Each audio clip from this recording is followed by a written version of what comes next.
Bienvenidos a una nueva edición de Plenario, 1 hora y media de información legislativa con la lupa puesta en la Cámara de Diputados, cerrando lo que fue la primera semana de sesiones ordinarias, una semana corta, dominada toda la escena por lo que fue la presentación del presidente de la Nación en la apertura de sesiones ordinarias de la Cámara de Diputados del Congreso de la Nación en la Cámara de Diputados el sábado pasado. Y bueno, todo lo que fuimos desgranando a lo largo de la semana, analizando todo lo que fue ese mensaje, todo lo que sucedió ahí, pero en la semana pasaron muchísimas cosas también y van a pasar muchas cosas. Tenemos mucha información respecto de, bueno, hubo un pedido de sesión para la semana que viene. Hubo mucha información en torno a el tema de la Corte Suprema. Hay mucha expectativa por lo que vaya a suceder en los próximos días. Es un tema que no ha terminado, que no se ha resuelto todavía. El nombramiento en comisión de 2 jueces para la Corte, el freno por parte de la misma Corte al juez Ariel Lijo respecto de la licencia que él pidió para seguir siendo juez mientras asumiera como ministro de la Corte Suprema. También está el tema de la baja edad de imputabilidad, el tema de la deuda externa con el anuncio del Gobierno Nacional de que va a enviar un decreto de necesidad de urgencia sobre el tema. Muchísima información, muchísima polémica también. De todo eso vamos a tratar de resumirlo en esta hora y media que vamos a compartir con Daniela Romero. ¿Cómo estás? ¿Cómo estás, José? Muy Un bien. placer acompañarte este viernes. Como bien dijiste, fue una semana llena de noticias por todos lados. Yo creo que, por supuesto, el tema del día es la cuestión de este acuerdo con el Fondo Monetario Internacional que el presidente va a decretar a través de un decreto de necesidad de urgencia. Todavía no queda claro, José, no sé si vos en algún punto tenés alguna idea de qué es lo que puede llegar a decir ese DNU, porque todavía hay muchas preguntas con respecto de si ese DNU lo que va a hacer es derogar directamente la ley Guzmán, que es justamente la ley que obliga a que el Ejecutivo acuerde con el Congreso cualquier tipo de programa con el Fondo Monetario Internacional. En su artículo 2 lo establece muy claramente. O si va a ser un DNU donde directamente cuando esté el acuerdo haya algún tipo de decreto habilitando que ese acuerdo se lleve a cabo sin pasar por el Congreso, evadiendo a la ley Guzmán justamente, con obviamente el pretexto de que es una necesidad, es un tema de necesidad de urgencia, y que ¿cuánto va a tener sobre lo que se trata ese acuerdo? Porque justamente una de las cosas que nos preguntábamos ayer es, ¿ese DNU va a tener información sobre el acuerdo? ¿Se va a dar cuando ese ya esté cerrado o va a habilitar la autorización de que el Ejecutivo negocie ese acuerdo y después más adelante se va a dar a conocer el detalle de ese plan? Porque el acuerdo todavía no está. Estamos hablando de un DNU que no sabemos cuándo va a salir, pareciera inminente. En principio, lo que el gobierno había dicho que iba a mandar al Congreso era un pedido de autorización para negociar. Es decir, que si en vez de un proyecto para autorizar al Ejecutivo a que negocie, va a ser un DNU, probablemente el DNU sea justamente para autorizar esa negociación, es decir, no para cerrar el acuerdo, porque ese acuerdo todavía no está. Claro. Entonces son muchas preguntas que están alrededor de lo que va a decir ese texto, esa redacción del decreto de necesidad y urgencia, y en el medio, por supuesto, muchísimos cuestionamientos sobre si es constitucional, si es un atropello a las instituciones, como decían algunos diputados de la oposición. Vamos a poder preguntarle esto a la diputada que vamos a tener ahora en un ratito, pero mucha repercusión con respecto de, y mucha confusión con respecto de si se puede o no se puede llevar a cabo un acuerdo con el Fondo Monetario Internacional a través de un decreto de necesidad de urgencia. En principio, vamos a hablar de esto, pero en principio sí lo puede hacer porque justamente hay una ley del 2006 que establece que un decreto de necesidad de urgencia, para ser rechazado, tiene que contar con el rechazo de ambas cámaras. Por lo tanto, si eso no sucede, ese DNU va a ser ley y va a seguir siendo ley. Claro, en principio iríamos diseccionando a ver lo que sucedió ayer, lo que dijo el presidente de la Nación. Está cumpliéndose el compromiso que asumió el presidente el sábado pasado en la presentación que hizo ante el Congreso, que él le dijo en un pasaje, dada la importancia estratégica que tiene este acuerdo para la Argentina, estaba hablando del Fondo Monetario Internacional, del acuerdo con el fondo, quiero anunciarle que en los próximos días le pediré al Congreso que apoye al gobierno en este nuevo acuerdo con el Fondo Monetario Internacional. Dijo que iba a hacerlo, que terminó haciendo. Lo que pasa que está cumpliendo una ley, que es la 27.612, que específicamente dice en su artículo segundo que va a requerir una ley del honorable... a ver, dice exactamente, todo programa de financiamiento u operación de crédito público realizados por el Fondo Monetario Internacional, así como también cualquier ampliación de los fondos de esos programas u operaciones, y acá vienen las negritas, digamos, requerirá de una ley del Honorable Congreso de la Nación que lo apruebe expresamente. Habla de ley, decreto. Eso está bueno que lo estés mencionando, José, porque también hubo parte del debate tenía que ver con esto. Porque el gobierno en la comunicación de la presidencia anoche, lo voy a leer, dice que se dictará y remitirá al Congreso un decreto de necesidad de urgencia para obtener su apoyo en el acuerdo con el FMI. ¿Qué significa esto? No es que le manda al Congreso como dice la ley, no estaría respetando la ley Guzmán a través de si manda un DNU. Claro. Esa es una realidad, una cuestión. Lo que pasa es que la comunicación dice que se le envía al Congreso un DNU, porque obviamente siempre que se dicta un DNU, ese DNU pasa por el Congreso porque tiene que ser tratado por la bicameral, idealmente, por la bicameral de trámite legislativo, y después las cámaras deberían pronunciarse sobre su validez. Pero es muy distinto que lo que dice la ley de Guzmán, que es enviar un proyecto de ley. Entonces, acá no es que el gobierno a través de un DNU está cumpliendo con la ley Guzmán. Estaría derogando esa ley, entiendo, a través de ese DNU. Por eso yo decía, ayer cuando se hablaba de si iba a haber un DNU, porque algunos colegas ya lo iban anticipando antes de que salga el comunicado, ¿qué iba a decir ese DNU? Va a derogar la ley Guzmán porque no es que a través del DNU cumple la ley Guzmán. Claro. No sé si estoy siendo clara. Sí, sí. El tema es que si puede decir lo que quiera el DNU, en todo caso, me parece que, bueno, por lo que está diciendo, va a decir que le pide al Congreso aprobar o respaldar el acuerdo sin mayores detalles, o a lo mejor sí, porque bueno, un decreto de necesidad de urgencia puede tener el tamaño que uno quiera. Claramente es un poco como decís hoy, que decías ayer también, y que está claro, o sea, se apuran los tiempos, pero eso no implica que el acuerdo ya claramente no está hecho. De hecho, ayer el Fondo Monetario, la vocera del fondo, decía que, bueno, no necesariamente, o sea, que estaba bueno que aprobara una ley para apoyando el acuerdo, pero eso era independiente de lo que fuera a hacer el directorio del Fondo Monetario. Yo creo que eso fue clave porque justamente este cambio de planes, a ver, y digo cambio de planes porque hasta ayer se hablaba de un proyecto de ley. Claro. Hasta ayer, hasta las 7 de la tarde, se seguía hablando de un proyecto de ley. Un proyecto de ley que iba a ser firmar un cheque en blanco. Un proyecto de ley que no iba a tener precisiones sobre el acuerdo, porque como bien decíamos, no están esas precisiones todavía. Entonces, ese proyecto de ley iba a pedirle una autorización al Congreso, una especie de facultad delegada, digamos, para poder proceder con esa negociación, sin mayores detalles de lo que va a ser esa negociación, más que el objeto de que ya el gobierno fue muy claro con qué es lo que piensa hacer con esos fondos, aunque todavía no se habla de montos, no se habla tampoco de fechas de secuencia de desembolso, no se habla, o sea, no sabemos bien el detalle del desacuerdo. Pero bueno, no iba a tener más que eso ese proyecto de ley. Ahora no va a ser a través de un proyecto de ley, va a ser a través de un decreto de necesidad de urgencia, donde se va a autorizar a sí mismo a poder proceder con esa negociación. Y ahora veamos otro de los temas que dominó la agenda del día, lamentablemente por los hechos que son de dominio público. Bueno, el temporal que azotó a la ciudad de Bahía Blanca. Lo que vamos a ver es el clima, a ver qué es, porque hoy hay muchísima tensión respecto de lo que vaya a haber. Hay expectativas de que la tormenta llegue a Buenos Aires. Ahora tenemos 32 grados de temperatura, la térmica sigue siendo muy alta, aunque no llega a los 40.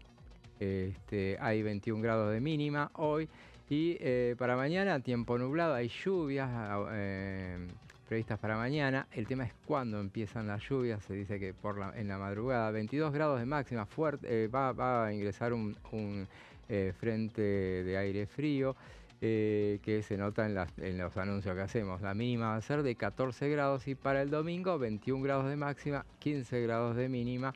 Obviamente, y ya bueno, con sol y bueno, todo va a estar, las expectativas están puestas en de qué manera.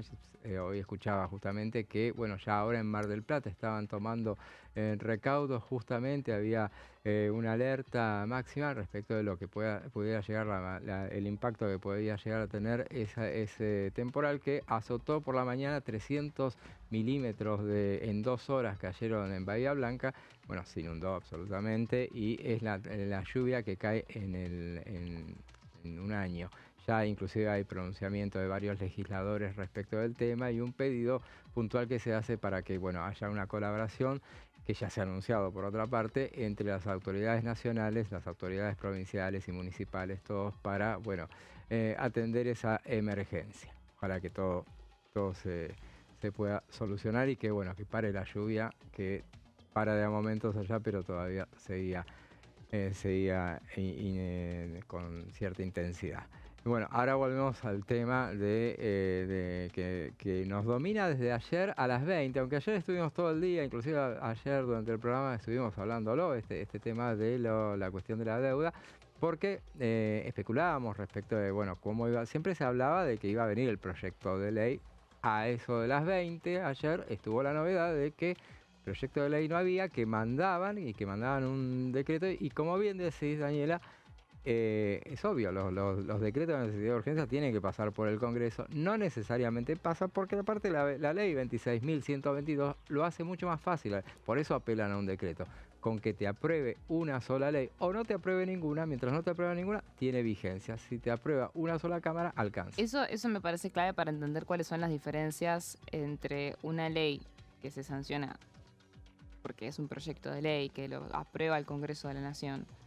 Y muy distinto un decreto de necesidad de urgencia que también tiene fuerza de ley, pero solamente con el Ejecutivo. Primero y principal es esa cuestión, que un proyecto de ley necesita el aval de las 2 cámaras para ser aprobado, para ser sancionado. Un DNU, con que una cámara lo avale, entre comillas, es suficiente para que se mantenga. Además de que yo creo que el tema principal de por qué es a través de un DNU es porque tiene vigencia en el momento que ya directamente se publica en el boletín oficial y tiene vigencia, a menos que establezca una fecha específica. Entonces, eso quiere decir que no tiene que, tiene que ver con justamente la urgencia o la inminencia de poder llegar a una negociación. Hoy lo decía, no sé si vamos a poder escuchar al ministro de Economía que hoy estuvo en una entrevista con La Nación y lo explicaba, lo blanqueó de alguna forma. Ajá. Decía justamente que la idea era justamente no tener que pasar por todo lo que es el tratamiento legislativo, que puede ser muy largo, porque justamente ya habíamos anticipado durante la semana, José, estuvimos hablando de esto, que algunos bloques opositores hablaban de presionar con que el acuerdo con el fondo vaya de la mano con el presupuesto 2025. O sea, sí, habían cuestionamientos y pedidos. Ahí estamos viendo el comunicado oficial. Claro.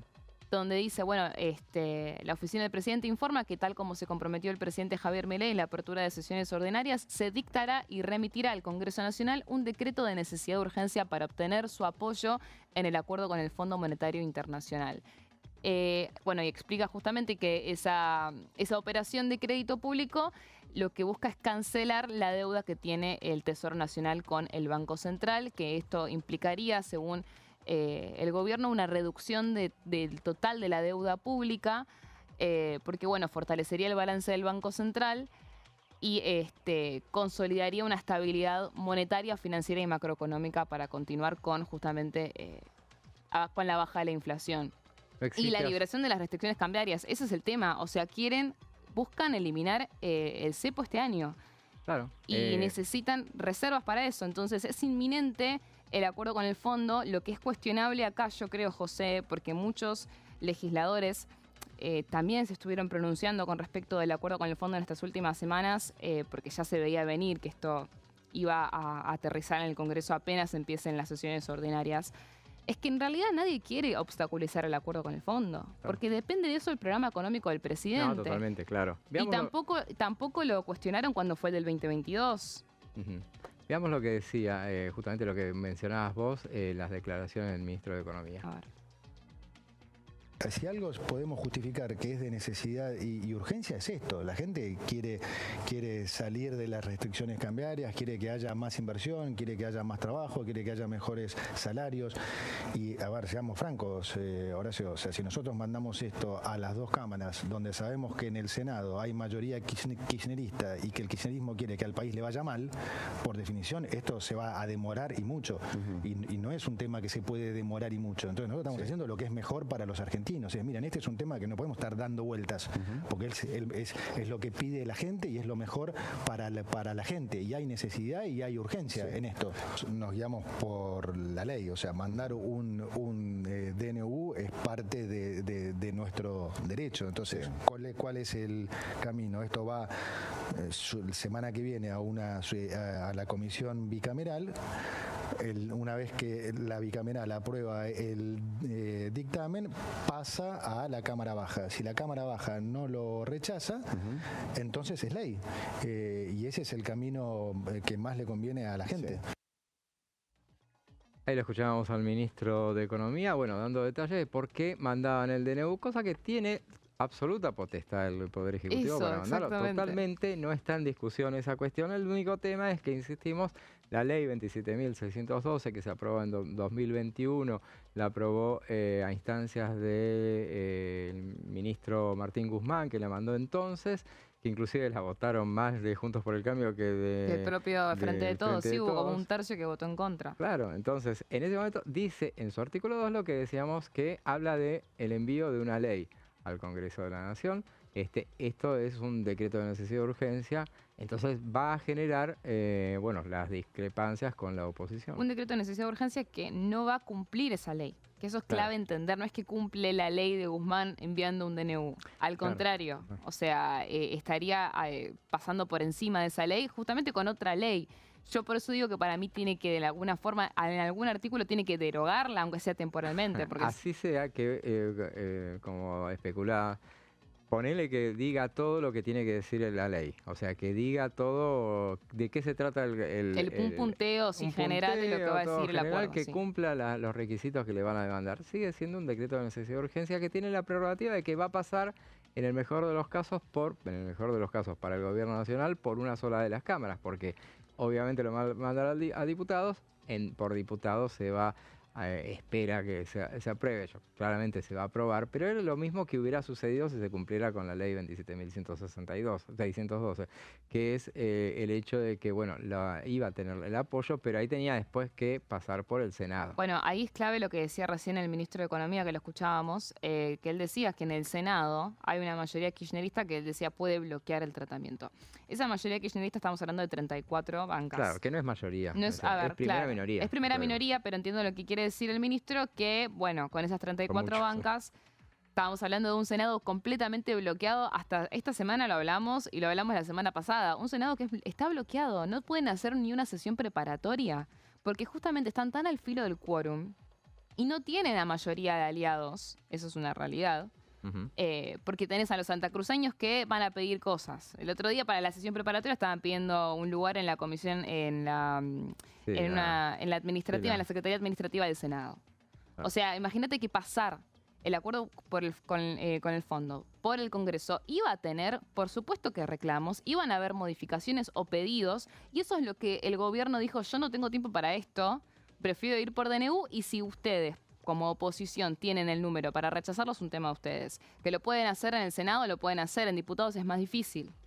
Y eso es lo que esa es la realidad. El gobierno confía en que no van a encontrar los votos en ambas cámaras por una ley de Cristina Fernández de Kirchner del 2006. Que se intentó derogar esa ley para que justamente esto no suceda, que un gobierno, ya sea cualquiera, no pueda gobernar por decreto de necesidad de urgencia, una ley que buscaba que justamente, primero, que haya un plazo de caducidad para que el Congreso se expida, y también, o sea, que un DNU tenga un plazo de caducidad, deje de ser ley si el Congreso nunca se expidió, si nunca lo trató, y también que eliminaba el requisito de que ambas cámaras tengan que pronunciarse en rechazo de un DNU para bajarlo. O sea, un proyecto de ley que ¿sabes por qué no se trató, José? No sé si te acordás. Este proyecto de ley no se trató porque el gobierno convenció a los mandatarios provinciales para que muevan a sus alfiles acá en diputados de que no den quórum para esa sesión que iba a tratar ese DNU y que buscaba bajar el DNU de canje de deuda con la promesa de que iban a tratar el presupuesto 2025, que sabemos muy bien que no pasó. Eso fue a fines del año pasado, no fue hace mucho tiempo. Entonces, esa ley nunca se derogó, sigue vigente, por lo tanto necesita de las dos cámaras, y acá lo que decía el ministro de Economía es clave, porque no tienen el apoyo en el Senado que necesitan. Tampoco creo que diputados se lo hubiese hecho tampoco tan fácil, porque algunos opositores ya adelantaban, no, mirá, vamos a pedir el presupuesto. Pero en el Senado, menos todavía, iba a ser un proceso más largo de lo que ellos quieren. Ellos quieren que este acuerdo se cierre de forma inminente, por lo tanto dijeron vía DNU, esto es muchísimo más rápido, entonces se saltean todo ese trámite legislativo. Y acá es donde también me parece importante destacar la diferencia entre un proyecto de ley y un DNU. Un DNU no puede ser modificado. En cambio, un proyecto de ley sí. Entonces, lo que hace el Congreso es pronunciarse sobre la validez. En realidad tendría que pronunciarse sobre la validez del DNU en cuanto a si está bien utilizada la herramienta en términos constitucionales. Es decir, si la política considera que se está respetando el criterio de necesidad de urgencia. No sobre lo que dice el contenido de la norma. Claro. Pero bueno, eso es técnicamente. Ahora, no pueden modificar a partir de eso lo que dice la norma. En cambio, un proyecto de ley sí lo pueden modificar y pueden pedir cambios. También por eso yo creo que el gobierno estaba un poco más reacio a mandar todo el programa. Pero independientemente de eso, la realidad es que un proyecto de ley y un DNU es algo completamente distinto. Y esto es una cuestión que para mí clave es el tema de los tiempos. O sea, quieren acelerarlo y por eso dijeron, bueno, vamos por DNU, nos salteamos todo ese trámite legislativo y si la oposición puede juntar el número para rechazarlo, que lo haga.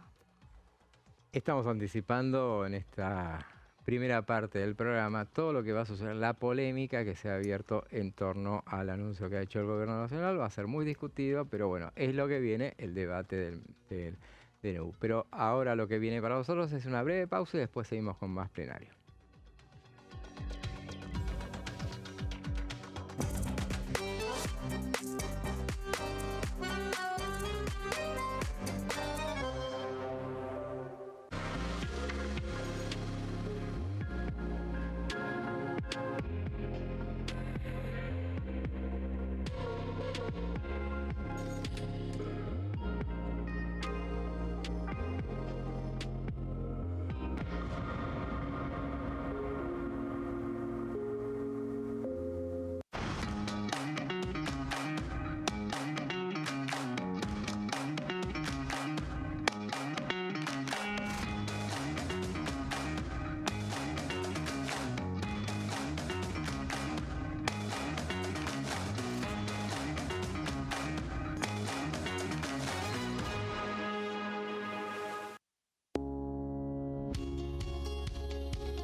La Cámara de Diputados tiene 257 miembros.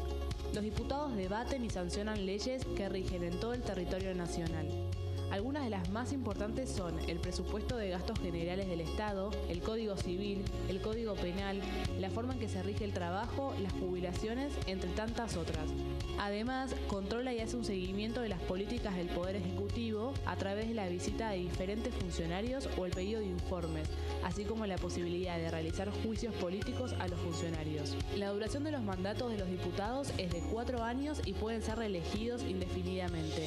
Desde el momento en que asumen y hasta el final de su mandato, no pueden ser acusados, interrogados judicialmente, ni molestados por las opiniones o discursos que imitan desempeñando su mandato. Son requisitos para ser diputado tener al menos 25 años, 4 años de ciudadanía argentina y haber nacido en la provincia por la que se postula o haber residido en ella los 2 años precedentes. Se agrupan en bloques que expresan partidos políticos o afinidad ideológica. Existen también los monobloques integrados por un solo diputado.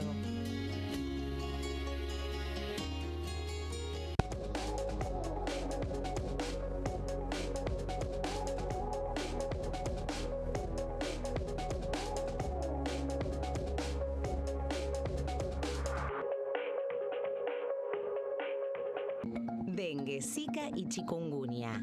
¿Cómo protegerte de la picadura de mosquitos? Para prevenir el dengue, zika y chikungunya, evita que el mosquito te pique. Usar repelente siguiendo las indicaciones del envase. Cubrí brazos y piernas con ropa clara. En casa, pon espirales o tabletas. Usa tules o mosquiteros sobre camas o cunas. Coloca mosquiteros en puertas y ventanas.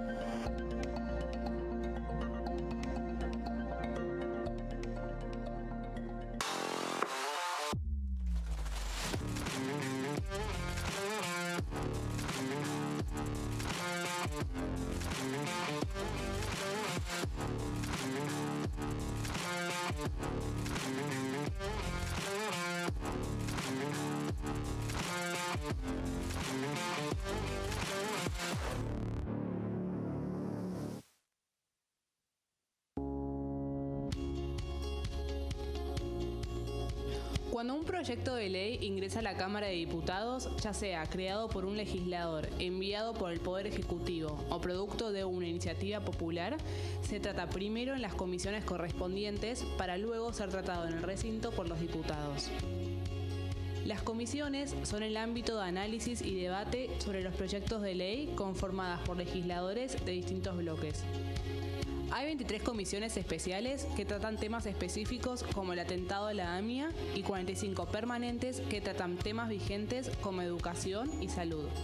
Un diputado puede formar parte de varias comisiones. Cada comisión se compone de un presidente, un vicepresidente y de 3 a 5 secretarios. La duración de los miembros de las comisiones permanentes y especiales es de 2 años. Para que la comisión funcione debe tener quórum, es decir, un mínimo de 15 y un máximo de 31 a 49 diputados.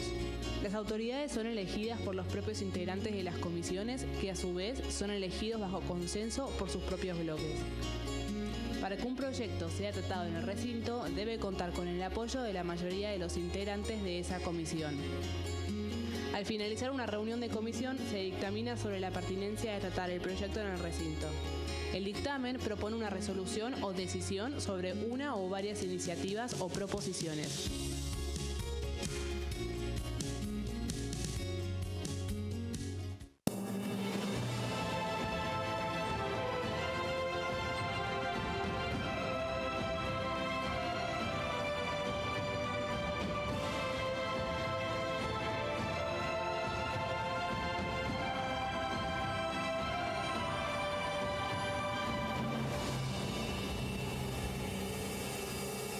En este momento, millones de niños y niñas tienen desnutrición severa.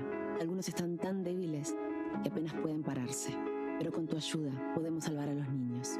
Este alimento terapéutico listo para usar está lleno de vitaminas y nutrientes esenciales que ayudan a los niños y a las niñas a recuperarse de la desnutrición. Gracias a personas como vos, ayudamos a salvar a millones de niños cada año. Da un simple paso. Dona ahora y ayúdanos a seguir salvando vidas.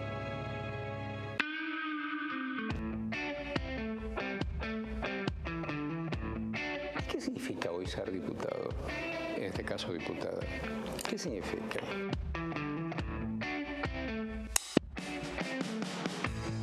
Política, vida de todos los días y el básquet.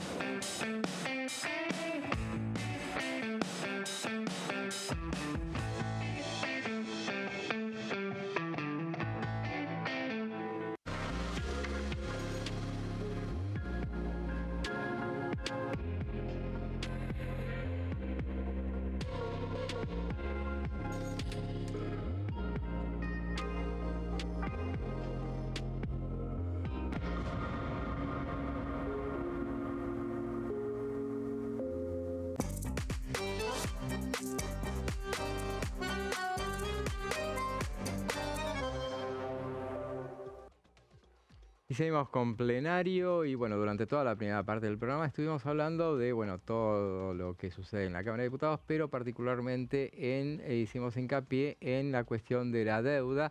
Y para seguir hablando sobre el tema, sobre este decreto de necesidad de urgencia que está mandando el Gobierno Nacional, nos vamos a la provincia de Buenos Aires.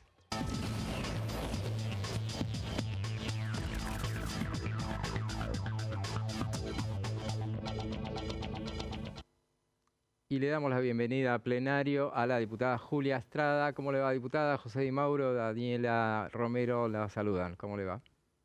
¿Cómo están? Buenas tardes a ambos. Estábamos hablando, bueno, durante toda la primera parte del programa sobre, bueno, esta cuestión de la deuda y, bueno, obviamente, y la anunciamos a ustedes sin mencionar con quién íbamos a hablar, pero justamente porque, bueno, ¿cuál es su postura respecto del anuncio que hizo el gobierno ayer de enviar un decreto de necesidad de urgencia al Congreso de la Nación sobre el tema de la deuda? Bueno, efectivamente el gobierno que supuestamente iba a enviar una ley y que esa ley además iba a tener las características del acuerdo, terminó cambiando hacia un DNU, un decreto de necesidad de urgencia, lo cual tiene una gravedad institucional inusitada. Uno no puede entender cómo es posible que el gobierno pretenda que por DNU se lo autorice a una renegociación de la deuda con el Fondo Monetario Internacional, que además tiene un costado más preocupante aún, que es las características de esa negociación y las condiciones macroeconómicas en las que estamos insertos. Nosotros estamos frente a un modelo económico que tiene el dólar retrasado, que se viene financiando por distintas vías para encontrar puentes para que el dólar esté a 1000. Primero fue con el control de cambios y la devaluación del 118% de diciembre del 2023, la compra de dólares y acumulación de reservas hasta junio. Luego el blanqueo, 20.000 millones de dólares. Luego un mecanismo de deuda del Banco Central con el repo, más deuda de las empresas privadas que hicieron que el blanqueo se convierta en dólares liquidados en el MULC. Y ahora tenemos directamente pedirle plata al Fondo Monetario Internacional porque el gobierno descuenta que no llega a octubre, es decir, en las elecciones, con el tipo de cambio a 1000. ¿Y qué es lo que necesita? Bueno, seguir vendiendo espejitos de colores, tipo de cambio a 1000, para que sectores de la sociedad entiendan, interpreten, ¿no? Se crean que la estabilidad está garantizada. Y lo primero que queda claro es que si le está yendo a pedir plata al Fondo Monetario Internacional para sostener el tipo de cambio en un año electoral, es porque la estabilidad no está garantizada. Julia, ¿cómo le va? Daniela Romero la saluda. El gobierno, una de las cuestiones que plantea a través del comunicado es que de alguna forma cancelar la deuda que tiene el Tesoro con el Banco Central y justamente eso supuestamente va a ayudar a que justamente se continúe con el proceso de bajar la inflación y eventualmente salir del cepo. Dice que eso va a reducir la deuda. ¿Está de acuerdo con eso? ¿Cómo funcionaría exactamente eso? Eso es una mentira atroz, es una gran excusa que inventaron. A ver, cuando uno escucha, ciudadanos de a pie, si nos están viendo del otro lado, que te dicen, bueno, en realidad no hay nueva deuda porque vamos a cambiar un tipo de deuda por otro tipo de deuda, lo primero que hay que decir es, eso es falso, porque hay más deuda con el Fondo Monetario Internacional. La exposición de la Argentina con el FMI aumenta. Ya debemos 45.000 millones de dólares que no se pagaron, Milei no los pagó ni los piensa pagar, y le vamos a pedir más plata por encima de los 45.000 millones de dólares. Eso en primer lugar. En segundo lugar, ese canjeo de deuda que quieren hacer es de deberle letras intransferibles al Banco Central, que es intrasector público, deuda intrasector público, el Tesoro pasaría a deberle a un acreedor internacional, en este caso un organismo multilateral como el FMI, que aclaro que no es intrasector público, por ende la renegociación de esa deuda es más compleja, pero además porque te pone condiciones. Todos los acuerdos con el Fondo Monetario Internacional tienen condicionamientos, características que lo hacen más difícil de renegociar. Por cierto, se renegocian, no se reestructuran, como los acuerdos con bonistas privados, y además para la soberanía y la independencia económica argentina son lo contrario a eso. Entonces, lo primero que hay que decir es que el gobierno está mintiendo. Usa la excusa de las letras que tiene el Banco Central, que por cierto, si les buscamos el archivo, los mismos de La Libertad Avanza y también del PRO, se cansaron de decir que las letras eran papelitos que no servían para nada. A mí me lo dijo un economista afín al gobierno por Twitter hace menos de un mes. No sirven para nada, pero si no sirven para nada, supongamos, sigamos ese razonamiento que fue lo que repitieron durante años, no sirven para nada. ¿Por qué vas a ir a pedirle plata al Fondo Monetario Internacional para cancelar eso que no sirve para nada? es una tomada de pelo al conjunto de los argentinos, no solamente al Congreso. Así que lo que está claro es que tienen que maquillar, disfrazar este nuevo endeudamiento diciendo que no hay canje o nueva deuda, que es un canje de una deuda por otra. Y respecto de esto de que no se está cumpliendo la ley 27.612, la ley de fortalecimiento de la sostenibilidad de la deuda, ¿cuál es la medida qué consecuencias puede traer? Y algún fiscal, algún juez de turno debería tener algún rol, ¿no? En la medida en que se publique este DNU, que todavía no se publicó, es ilegal. Porque está violando, como usted bien lo está diciendo, una ley que establece que todo acuerdo con el Fondo Monetario Internacional tiene que pasar por el Congreso. Y esa ley está vigente. Así que creo también que a otro poder, que es el Poder Judicial, le hace falta hacer su trabajo en este punto. Ni hablar que, adelanto, desde Unión por la Patria vamos a rechazar este DNU. Le quería preguntar, Julia, con respecto de el debate sobre si es ilegal o no es ilegal, o si es inconstitucional o no el decreto de necesidad de urgencia que plantea el gobierno. Hubo en su momento una iniciativa de la propia Cámara de Diputados hace no mucho tiempo para justamente cambiar la ley que se sancionó durante el gobierno de Cristina en 2006, que es la que permite que hoy necesite el rechazo de ambas cámaras para justamente derogar un DNU. Un proyecto que, además de que proponía que con una sola cámara sea necesario, sea suficiente, también ponía un plazo de caducidad para que se caiga, digamos, un DNU si no es tratado en el Congreso y demás. Hoy en día, con esta nueva noticia, el DNU por el acuerdo con el fondo, cree que es una propuesta que se puede llegar a reimpulsar, y ustedes como bloque de Unión por la Patria, ¿cómo se paran frente a la posibilidad de cambiar esa ley que determina el régimen de los decretos de necesidad de urgencia? A ver, son dos preguntas en una. Primero, si es constitucional o no, y la segunda es sobre el régimen de los DNU. Sobre la constitucionalidad, lo primero que hay que revisar es si hay necesidad de urgencia. ¿Hay necesidad de urgencia con el Congreso en funciones, en actividad? Nosotros tuvimos hace 2 semanas, el 25 de febrero, una comisión ordinaria de comunicaciones informáticas por la estafa cripto. Y está en funciones desde el 1 de marzo. ¿Hay necesidad de urgencia? Claramente no. Claramente no. No pasa el test de constitucionalidad desde ese punto de vista. Y si lo revisamos por el contenido, en principio por materia sí, pero no sabemos qué es lo que tiene adentro, porque ni siquiera conocemos cuál es el contenido de lo que quieren sacar por decreto. Así que no es por DNU como tiene que venir un tratamiento de más deuda con el Fondo Monetario Internacional, tiene que venir en una ley y tienen que venir las características de esa negociación. En segundo lugar, sobre tu pregunta por el régimen de los DNU, ya hicimos una convocatoria el año pasado a una sesión especial que venía conjunta la temática del tratamiento del régimen de DNU con derogar el DNU 846, sí, el de canje que le de permite deuda a Caputo canjear deuda sin pasar por el Congreso. Esa sesión fue deliberadamente vaciada por el Poder Ejecutivo, que llamó uno a uno a los gobernadores. Me decís que sí, porque evidentemente sabemos ya a esta altura la gravedad institucional que tiene esto, que el gobierno trabaja para, a cambio de extorsión, apretar a las provincias para que no bajen al recinto, apretar a diputados para que no vayan a hacer su trabajo. Entonces, claro, nuestra posición siempre fue tratarlo y hemos tenido acuerdos con otros bloques para que eso se pueda hacer. ¿Eso lo van a reimpulsar? ¿Lo piensan reimpulsar de alguna manera o cree que directamente no va a tener futuro en este año electoral? Yo creo que sí, yo creo que es una agenda muy necesaria si el gobierno pretende seguir usando al Congreso de adorno, claro, seguir poniéndolo de adorno y gobernar por DNU. Me parece que urge trabajar eso, claro.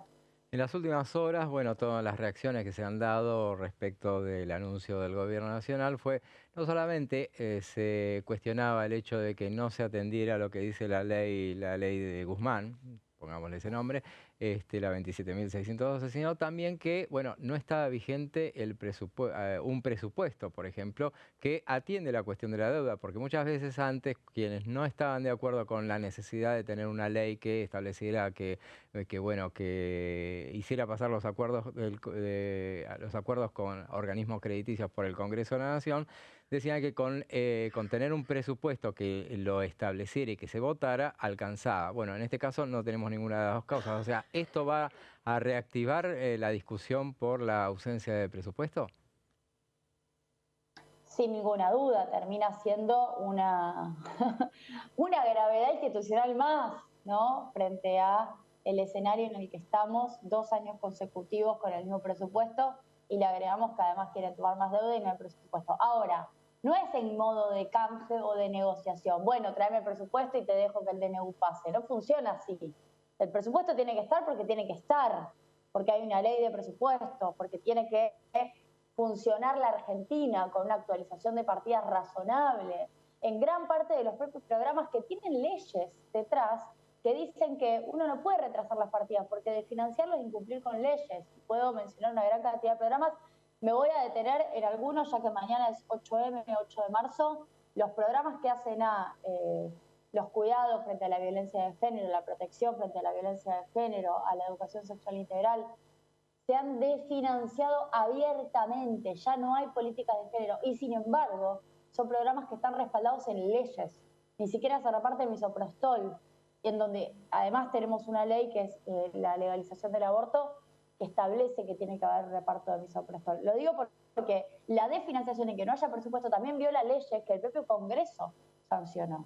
Así que diría, tiene que haber presupuesto, pero no estoy de acuerdo con quienes pretenden negociar que como entonces mandarían un presupuesto que quiero ver, que mandan, porque si es lo mismo que lo del año pasado, es un papelón, a cambio de eso te presto mi consentimiento para el DNU del FMI.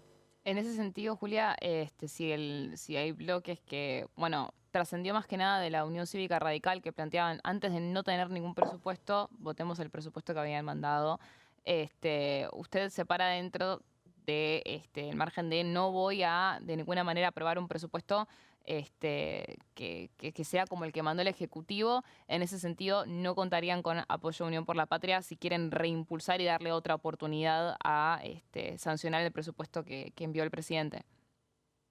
A ver, el procedimiento para aprobar una ley es pasar por comisión y tener dictamen. Sí. Los dictámenes se construyen por bloque, por posicionamiento político. Nosotros tenemos un dictamen propio en relación al presupuesto, porque no queremos aprobar algo que desfinancia las principales partidas que hacen a los más golpeados por el ajuste de mi ley. Salud, educación, ciencia y tecnología, escuelas técnicas. Yo acá estoy en este momento en mi despacho, he recibido a gran parte de los sectores científicos, por ejemplo, que han sido golpeados por el ajuste de mi ley. ¿Eso tiene que estar reflejado en el presupuesto? Claro que sí. Iremos a una votación con dictámenes, como se estila, está claro. Diputada, el gobierno tiene una especial tirria, el presidente en particular, con el tema, cuando le hablan del tema del dólar, de si está atrasado y todo eso.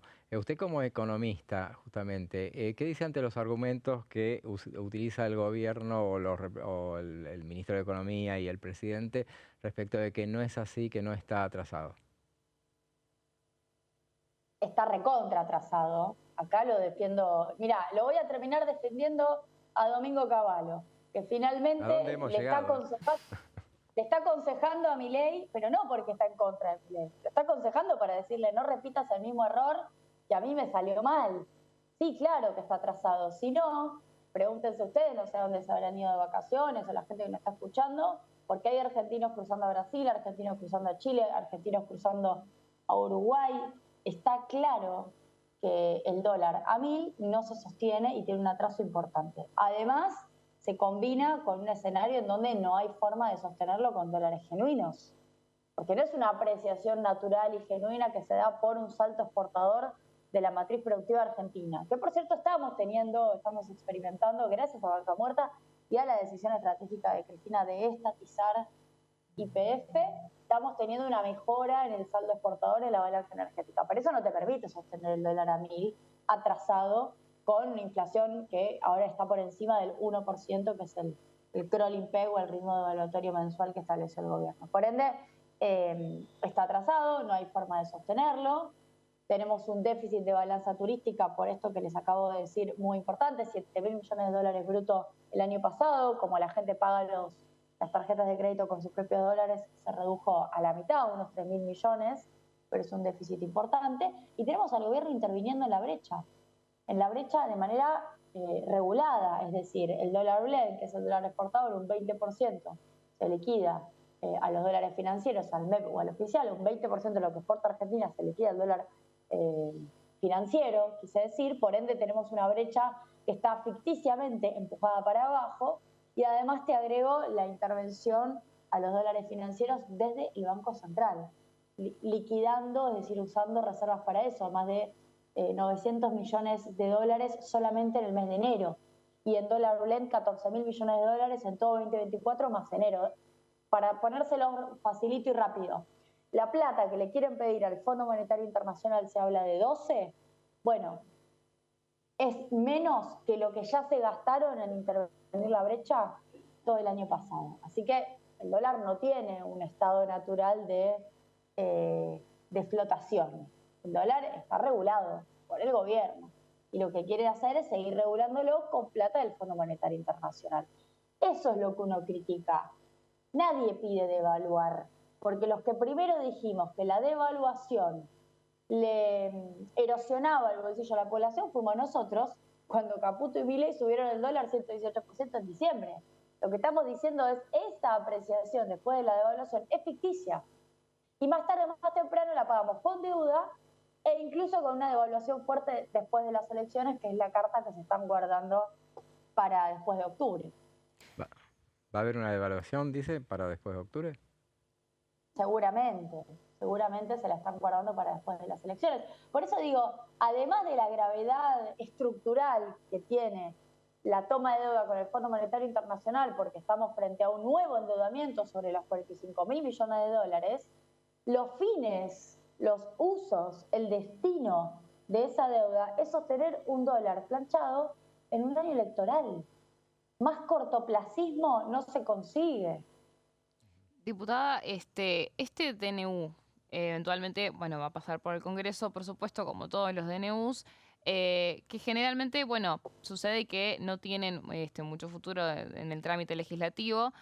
¿Usted cree que es viable que en la Cámara de Diputados este DNU pueda ser rechazado? Entiendo que va a contar con justamente el rechazo de todo su bloque, pero bueno, por supuesto que necesitan también el apoyo de otros espacios políticos. ¿Cree que eso es posible? Porque en algún punto lo que planteaba hoy también el ministro de Economía es que no tienen un apoyo garantizado en el Senado, claramente porque de los 72, 34 son de Unión por la Patria. En cambio, en diputados sí tienen más margen de conseguir una estructura de alianzas. Lo ha demostrado también el año 2024. ¿Usted cree que es viable rechazar este DNU? Miren, yo no voy a hablar con los otros bloques. Digo, puede Diputados TV entrevistar al presidente del bloque Pichetto, puede entrevistar a De Loredo, puede entrevistar a Juliano, puede entrevistar a Pamela Caletti y sacar las conclusiones, ¿no? A Juan Manuel López. Lo que yo espero, digo, por un razonamiento bastante sencillo, es que si hay una búsqueda de defensa republicana, hubo hasta diputados que levantaron la Constitución el 1 de marzo para hacerle planteos al presidente, lo cual estuvo muy bien, por cierto, pero digo, si hay una defensa republicana, incluso diciendo mentiras, diciendo, bueno, porque el kirchnerismo en realidad no cuidaba a la República, todo falso, porque el kirchnerismo nunca nombró jueces en comisión, por cierto. Macri lo hizo y Milei lo hace. Pero bueno, te llena la boca hablando de todos los problemas con la República que tiene el kirchnerismo. Bueno, yo quiero ver qué hacen ahora, porque finalmente los que defendemos la institucionalidad de una república que tiene que tener peso, contrapeso, que tiene que pasar el endeudamiento, porque la materia deuda es una materia que hace a la Cámara de Diputados, que tiene que haber un tratamiento legislativo, porque hay una ley que dice que un tratamiento del Fondo Monetario Internacional tiene que pasar por el Congreso.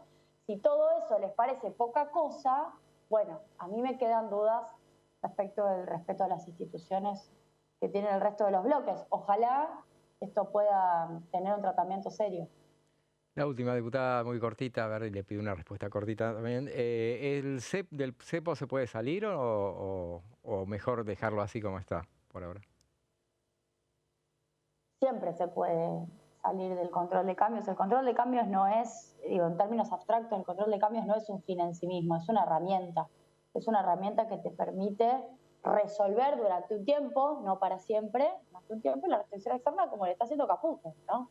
Está intentando comprar dólares de esa forma. ¿Qué es lo que quiere hacer el gobierno? Seguramente van a negociar el levantamiento de controles cambiarios con el Fondo Monetario Internacional, pero no creo que haya una flotación libre después de eso. Seguramente van a negociar una intervención en el mercado, porque creo que la flotación libre significaría en el corto plazo una devaluación. Perfecto, diputada, le agradecemos mucho su contacto con Plenario y bueno, le deseamos un buen fin de semana. Por favor, gracias a ustedes. Era la diputada Julia Estrada, bueno, sacándonos todas las dudas respecto de cuál es la postura de Unión por la Patria respecto de los anuncios económicos que se han hecho ayer, el envío de un decreto de necesidad de urgencia por el tema del acuerdo con el Fondo Monetario Internacional. Nos dejó bastante... Creo que no está de acuerdo.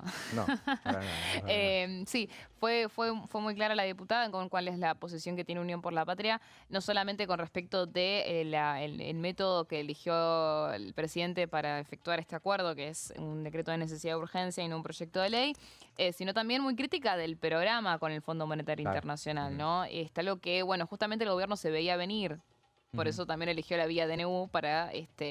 que ese debate, si se da, se va a dar en pos de rechazar o no rechazar el decreto de necesidad de urgencia. Hablábamos un poco en el corte, José, si vos creías viable que terminen tratando el DNU para aprobarlo. ¿Hay antecedentes de que aprueben un DNU? Porque, a ver, generalmente es el silencio y el silencio es el aval positivo y después terminan tratándolo para bajarlo. Generalmente... pero bueno, en realidad, técnicamente, tiene que darle el aval positivo expreso el Congreso a un decreto de necesidad de urgencia. Estamos acostumbrados a que los DNU queden como ley y que no se traten nunca, pero en realidad tendrían que tener un dictamen favorable, primero y principal, y si no, que las cámaras se pronuncien a favor de la validez del DNU. Habrá que ver qué es lo que sucede en este caso, pero sí, ha habido, obviamente, termina sucediendo eso. Ahora vamos a una breve pausa y después seguimos con la última parte de Plenario.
Las sesiones son el espacio donde los diputados debaten proyectos de ley para su aprobación, modificación o desaprobación.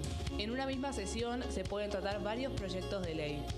Desde el 1 de marzo, cuando el presidente las inaugura, se desarrolla el periodo de sesiones ordinarias. Entre el 1 de diciembre y el 28 de febrero se extiende el periodo de sesiones extraordinarias que solo pueden ser realizadas a pedido del presidente de la Nación. En el recinto, el bloque oficialista se dispone a la derecha del presidente de la Cámara, el bloque opositor mayoritario a la izquierda y en el centro los bloques con menos cantidad de integrantes. En el tratamiento, en general, los diputados tienen 7 minutos y los jefes de bloque entre 20 y 12 minutos conforme al número de legisladores que representen. La sesión es dirigida por el presidente de la Cámara de Diputados, que administra el uso de la palabra y las distintas instancias del funcionamiento. A la izquierda del presidente está el secretario administrativo, a la derecha el secretario parlamentario y debajo de él están los taquígrafos, que registran cada uno de los testimonios.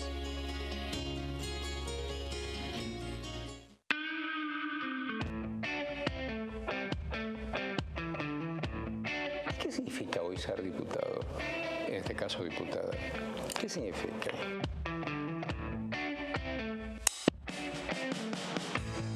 Política, vida de todos los días y el básquet.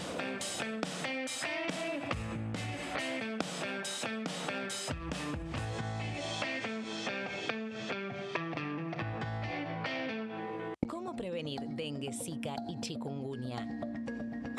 Para prevenir estas enfermedades, evita que el mosquito te pique y no lo críes en tu casa. El mosquito que transmite dengue, zika y chikungunya se cría en recipientes que juntan agua en los hogares. Da vuelta o tapa los objetos que puedan acumular agua o eliminalos si no los usás. Limpia y cepilla frecuentemente desagües y libera canaletas de hojas y o tierra. Evita tener plantas en floreros o frascos con agua. Limpia y rellena con arena los portamacetas.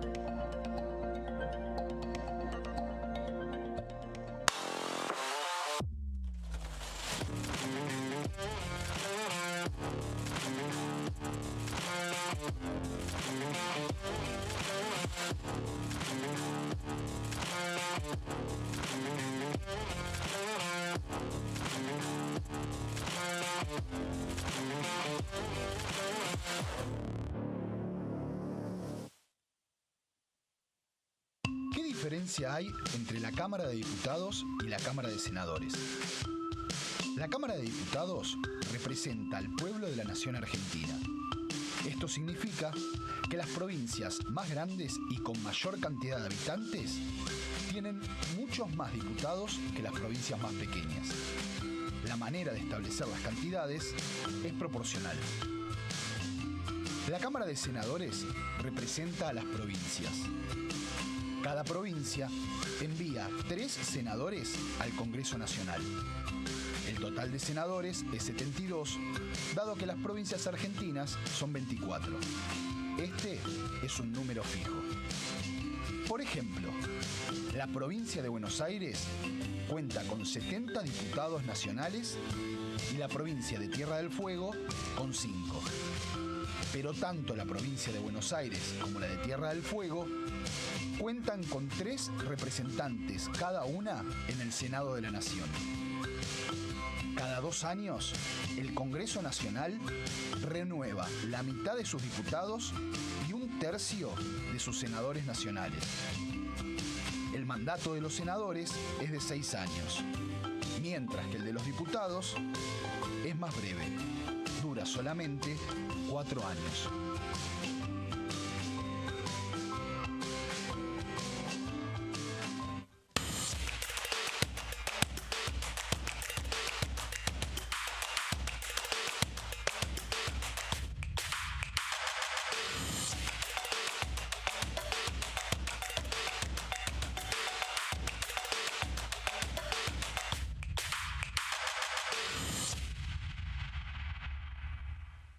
En este momento millones de niños y niñas tienen desnutrición severa. Algunos están tan débiles que apenas pueden pararse. Pero con tu ayuda podemos salvar a los niños. Este alimento terapéutico listo para usar está lleno de vitaminas y nutrientes esenciales que ayudan a los niños y a las niñas a recuperarse de la desnutrición. Gracias a personas como vos, ayudamos a salvar a millones de niños cada año. Da un simple paso. Dona ahora y ayúdanos a seguir salvando vidas.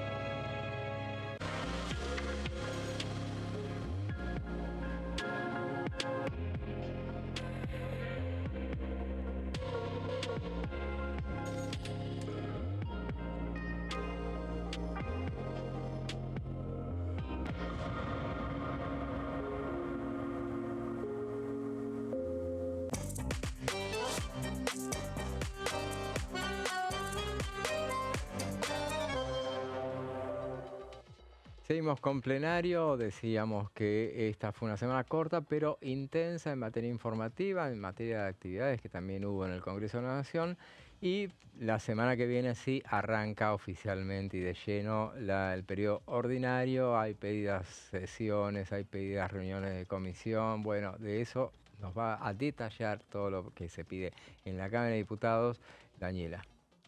Sí, hay muchísima agenda la semana que viene, José. En primero y principal, uno de los temas que van a estar en el foco de todo es el tema del caso Libra, porque bueno, hay un pedido de sesión para tratar distintas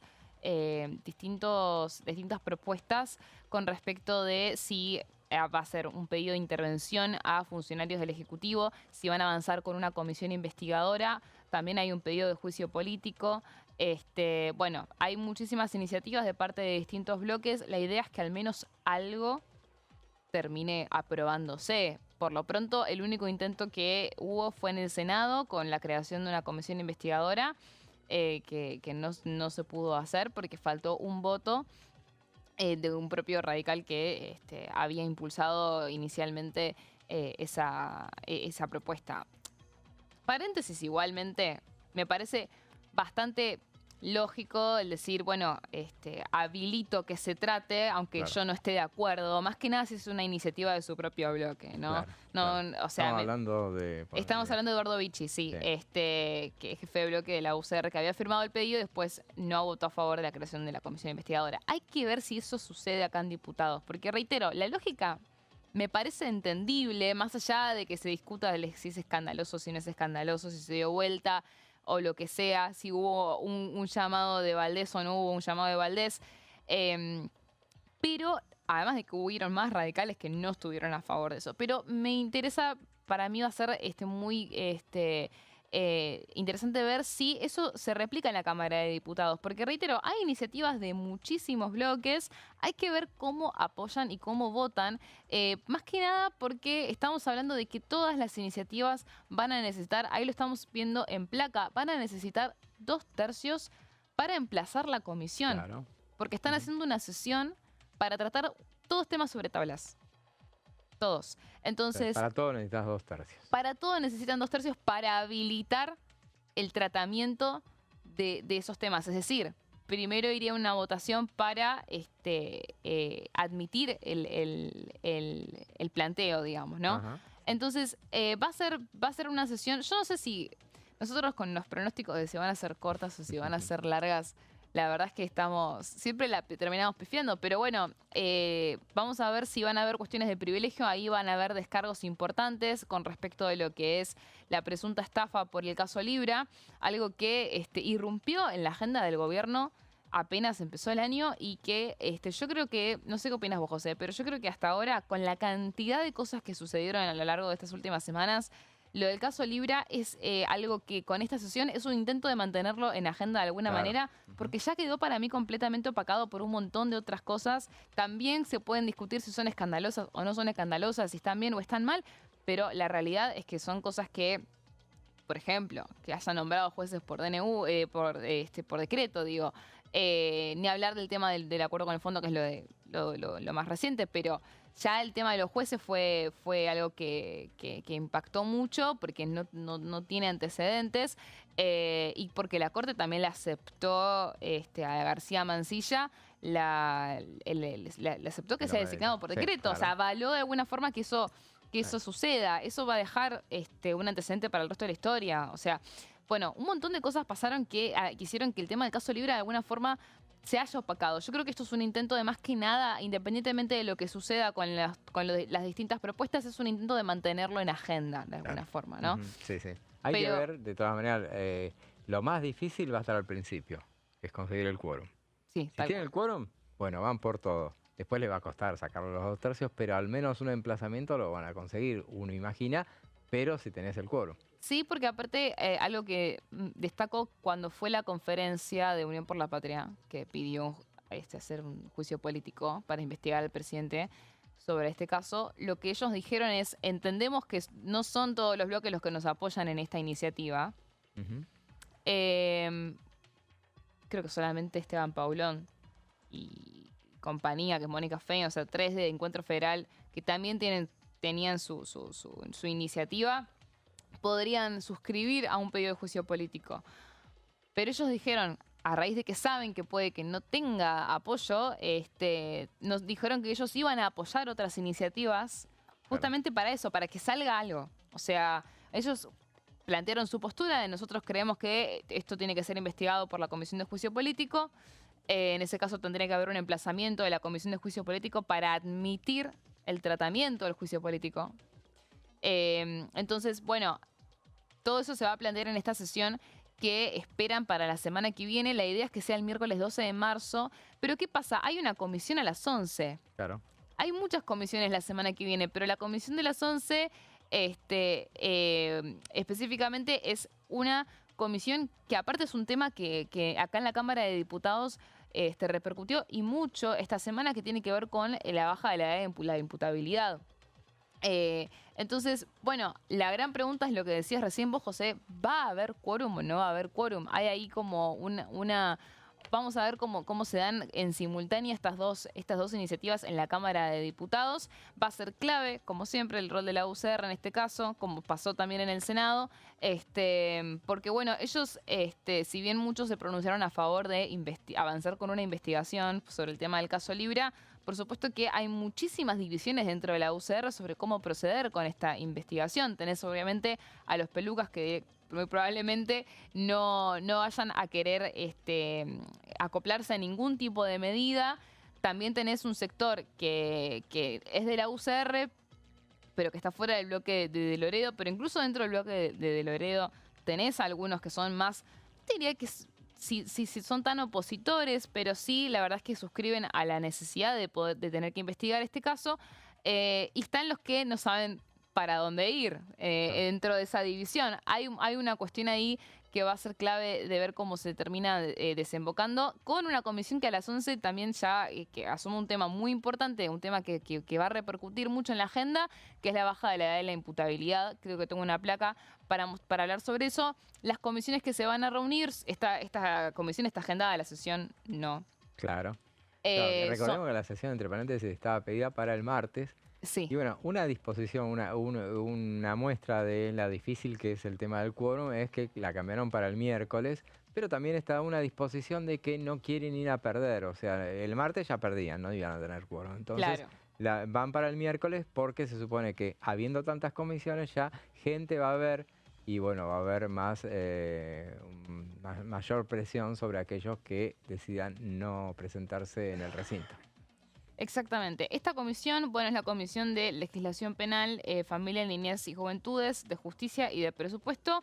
Lo que van a tratar es el proyecto para bajar la edad de imputabilidad. Un dato que empezó a trascender esta semana es que, bueno, el proyecto plantea bajar la edad de imputabilidad a los 13 años, pero me parece que van a acordar finalmente que esa edad sea a los 14. ¿Por qué fue un tema que repercutió mucho estas semanas? Bueno, tiene que ver con el tema del caso Kim, ¿no? Lo mismo hablábamos ayer, José, cuando esto se impulsó el año pasado, que tuvo como 7 reuniones de comisión el tema.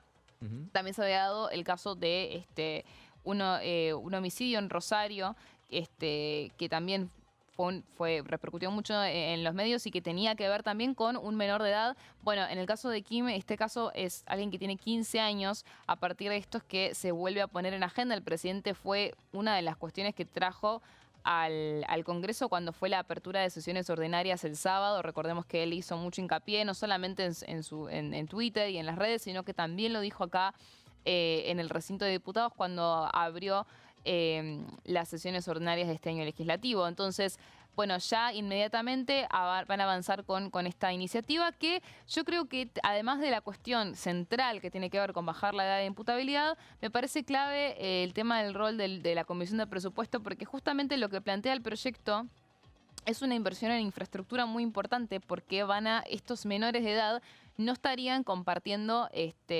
disposiciones con los demás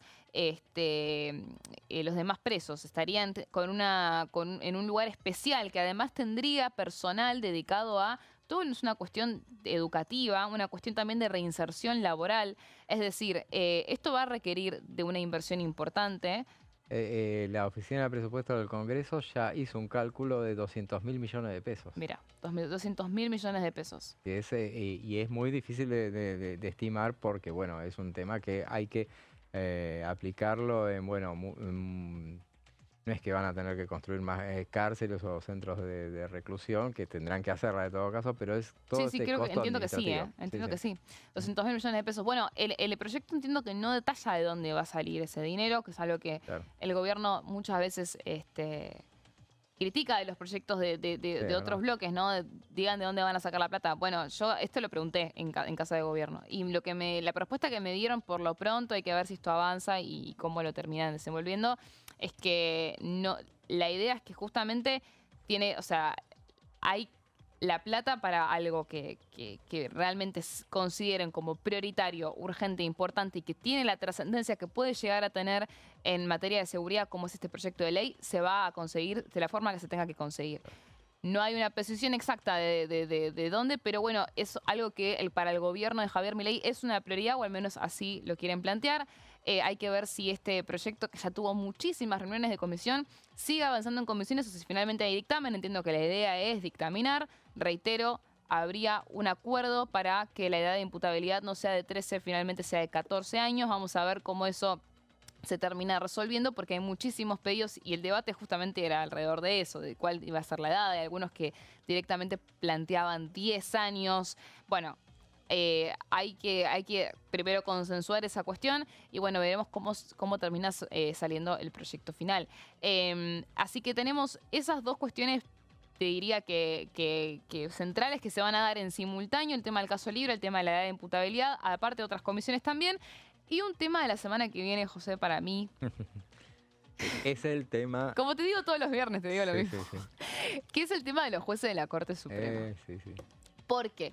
Bueno, el tema de los jueces de la Corte Suprema ya viene teniendo muchas repercusiones, porque en algún punto se viene hablando de esto desde las extraordinarias. Recordemos que fue algo que el gobierno quiso impulsar, quiso que haya una sesión para votar los pliegos de los jueces, y eso no tuvo futuro. ¿Qué pasa ahora con la designación por decreto de los jueces Manuel García Mansilla y Ariel Lijo? El Senado dijo: entonces ahora sí me voy a poner a votar esto. Entonces, lo que dijeron, por ahora hubo muchísimos comunicados, ningún pedido de sesión. ¿Qué es lo que se espera para la semana que viene? Que se empiecen a activar las conversaciones y las reuniones. Esto me lo dijeron tanto del oficialismo como de parte de la oposición. ¿Qué es lo que están buscando y por qué todavía no hay un pedido de sesión, José? ¿Por qué? Ellos quieren buscar el dictamen de Mansilla. Porque recordemos que el dictamen de Ariel Lijo, que finalmente recordamos que la Corte ayer, con el propio aval de García Mansilla frente al máximo tribunal, rechazó la licencia de Ariel Lijo con un argumento que te diría que se veía venir, que es: no podés ser juez del juzgado federal 4 de Comodoro Pi y al mismo tiempo ser juez de la Corte, porque tomarte una licencia no te saca de tu puesto. ¿Qué pasa? Ariel Lijo no quería renunciar y dijo que, a pesar de que le rechazaron la licencia, no iba a renunciar. Por lo pronto, la única forma de que el juez Ariel Lijo termine ante la Corte Suprema es con la aprobación del Senado. El gobierno, por lo pronto, no piensa retirar el pliego, es decir, insiste con Ariel Lijo y cree que el Senado puede terminar aprobándolo. Es un pliego que con 25 votos mínimo puede ser rechazado, porque ya tiene dictamen de comisión. Necesitan 2/3 de los presentes para poder aprobarlo. Esos 2/3 para el oficialismo y para muchísimos otros sectores están escondidos abajo de la alfombra, pero están. Pero por otro lado, el pliego de García Mansilla, que ya tomó juramento, no tiene dictamen de comisión, por lo tanto necesitan 2/3 para recién entonces poder votar su aprobación o su rechazo frente a la Corte Suprema. Que esos 2/3 son también difíciles de conseguir. Entonces, paradójicamente, lo que están buscando es el dictamen de García Mansilla para rechazarlo. Justamente con la mayoría que requerirían. Serían 25 como mínimo, porque recuerdo son 2/3 de los presentes. De eso se especulaba cuando se hablaba de que cuando se especulaba justamente con que se iba a tratar en extraordinarias, justamente se decía: bueno, está el pliego del Lijo, listo ya con dictamen para ser tratado.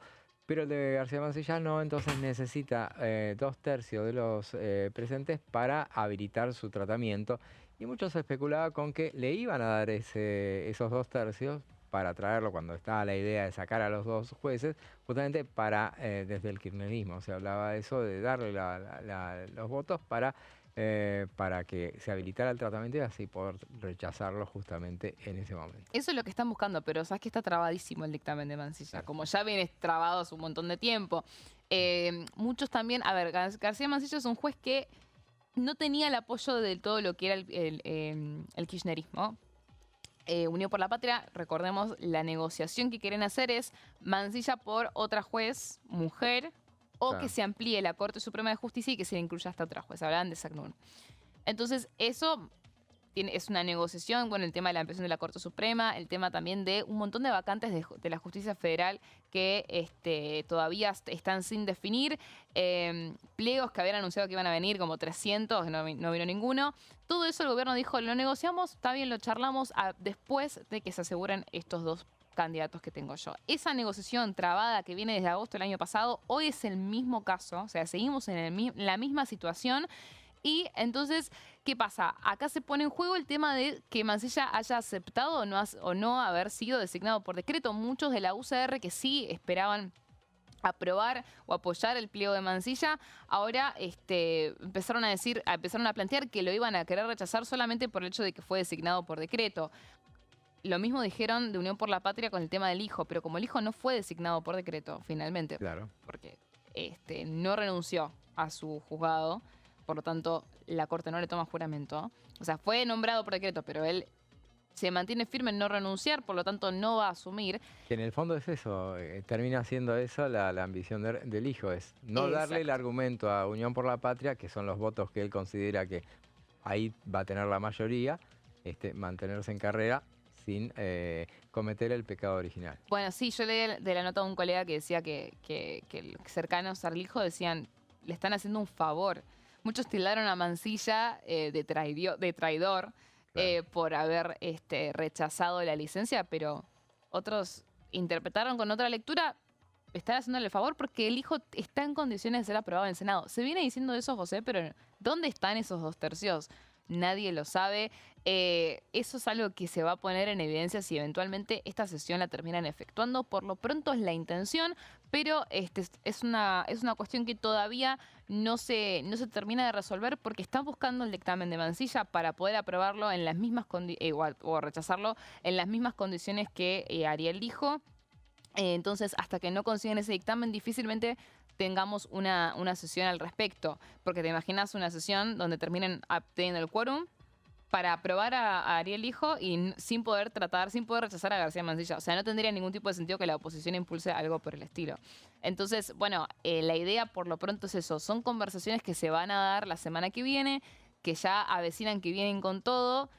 El propio oficialismo, los que están a cargo de, como de alguna forma, negociar esto, tienen que ver con el senador Ezequiel Atauche, que funciona como un interlocutor entre Casa Rosada y el Senado. Villarruel está al margen de todo esto. Claro. Ella recibe las órdenes del Ejecutivo en el sentido de quiero que haya sesión o no quiero que haya sesión. Nuestro interés es o el otro. Pero no negocia nada. Pero no se mete supuestamente en las negociaciones de nada. Acá está actuando. En realidad los que están actuando, o sea, tiene que ver con el asesor Santiago Caputo, el secretario de Justicia, Sebastián Amerio, interlocutores de kirchnerismo, se habló de Guado de Pedro. Claro. Pero a lo que voy es en la cuestión, digamos, de organización en el Senado con respecto de esta rosca más de entre todos los sectores políticos. Los que funcionan ahí son Ezequiel Atauche como interlocutores, algo que quedó hace un montón. También Bartolomé Atbala, pero menos que Atauche, te diría. Y bueno, cuando se dé la conversación de llevar adelante finalmente que aparezca un pedido de sesión para tratar a los pliegos de la Corte Suprema, que veremos de dónde viene ese pedido, de quiénes lo firman, habrá entonces una estrategia del Ejecutivo que se dé a conocer con respecto de cómo proceder en este caso.